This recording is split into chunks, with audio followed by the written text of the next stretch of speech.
investigative reporter Sarah Carter. Also, the New York Times breaking Trump allied House conservatives. The other one is about, I had the wrong article in front of me. Mueller has dozens of inquiries for Trump on a broad quest of Russian ties.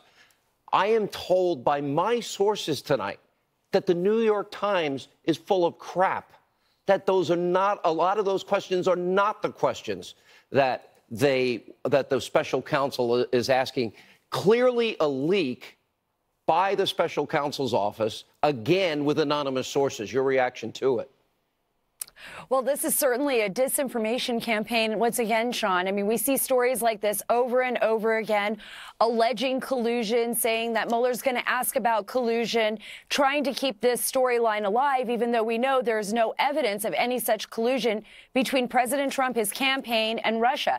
At least not as of yet. We haven't seen anything, but we keep seeing these stories. And this is why we have to be concerned, because this is a disinformation campaign that we keep hearing from senior Obama administration. It is a disinformation campaign. How really stupid, is. Wait a minute, how stupid is it? They want to get in the president's mind. Did you ever think of firing Mueller when he never fired Mueller? And he has every right to fire Mueller constitutionally? This is how bad the press in this country is. And you're right. They're being fed lies, disinformation to manipulate the American people. That's it. And they're being fed this information and it's spreading like wildfire. And, you know, once it's out there, Sean, there's way to reel it back in. It actually puts the other people, the president, his staff, his former campaign members on the defensive.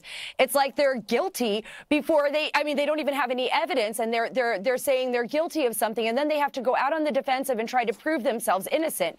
This is completely wrong. This is things that happen in other countries. That I like it when people say banana republics, right? When they're going after this is America. An administration. If this is successful, this is America becoming Venezuela. What did you know about the phone call Flynn made with his soon-to-be counterpart, which would be doing his job, coming into a job? Did you see Brennan that said, actually, says, stay tuned, Mr. President? That sounded like a deep state threat to me. And similarly, you know, look at Rod Rosenstein. Articles of impeachment drafted, and the media is ignoring it. Did Rod Rosenstein have anything to do with signing off on the FISA warrants and lying to FISA courts with information that was unverified, uncorroborated, and paid for by Hillary Clinton, and they didn't tell the judge that part? Absolutely. And this is the reason why, you know, the House Freedom Caucus has this last resort drafted this one-page memo, and they want to get it out there. Their frustration with trying to get information from the Department of Justice, from the FBI, the failure to turn over this information in time. They're being stonewalled. They're being slow-walked.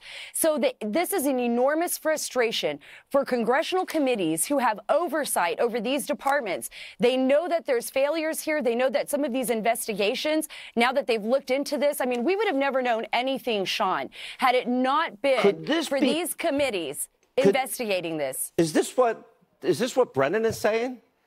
Stay tuned, Mr. President. All these questions. What was your opinion of Mr. Comey during the transition? It doesn't matter what his opinion was of Mr. Comey during the transition. He had every right to fire him. Rod Rosenstein.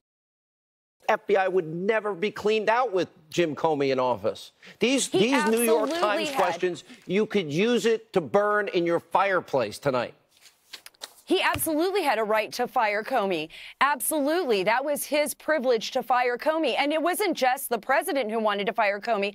Let's go back a little bit further into the past. The Democrats wanted Comey fired as well. So everybody wanted Comey fired until Comey was actually fired. And that's what's interesting here. And look at what Clapper's been saying to the media. This is also very interesting. I mean, Clapper's been espousing the same type of disinformation, alluding to things that are happening. And now we know that Clapper was more than likely the leak to CNN on the dossier, which got everything started, and then later hired by CNN. Where do you think these questions came from? Where do you think these New York Times, which half of them are asinine, putting that aside, you don't have to be a lawyer to figure it out. Where do you think they came from? Well, they were actually leaked by people, I believe, from the special counsel. Wow. I believe that they were leaked. And this somebody at the special counsel's talking to Brennan and Clapper? Correct. Maybe the corrupt Andrew Weissman and company? Possibly. Let me ask you a last question. Who's doing this. You have an article out tonight that I wish we had more time on, and that is the VA appointee of the president. You discovered 4 sources. Unbelievable story. Yeah. So what I